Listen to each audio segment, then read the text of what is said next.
Morning. नमस्कार मित्रमंडळींनो. आणि आज बकरी ईदच्या माझ्या वायटी फॅमिलीला हार्दिक हार्दिक हार्दिक शुभेच्छा. बघू शकता झाली आहे सकाळची वेळ आणि सकाळी सकाळी इथे बनवले आहे मुगाची डाळ टाकून मसाले भात.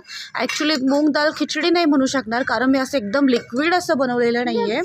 आणि इथे बघू शकता पापड. बाकी लोणचं कोशिंबीर असं खाण्याचं कुणाची इच्छा नव्हती.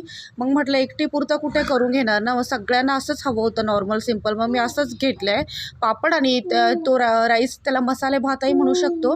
त्यात काय खूप जास्त असं काही नाही, पनीरचे तुकडे थोडे काजू वगैरे टाकून आणि मुगाची डाळ टाकून असं बनवलेलं आहे. हेल्दीवाला साजूक तुपामध्ये बनवलेलं आहे. परी पिल्लूसाठीच बनवायचा प्लॅन होता, पण नंतर म्हटलं सगळ्यांना तेच बनवावं म्हणून मग मी तेच बनवून घेतलं आहे सकाळी सकाळी. हा चालू आहे आमचा नाश्ता. आणि तुम्ही तुमच्या नाश्त्यामध्ये काय घेतलं आहे मलाही नक्की कळवा. पुन्हा एकदा बकरी ईदच्या हार्दिक शुभेच्छा. भेटूया पुन्हा मंडळी. Goodbye, take care.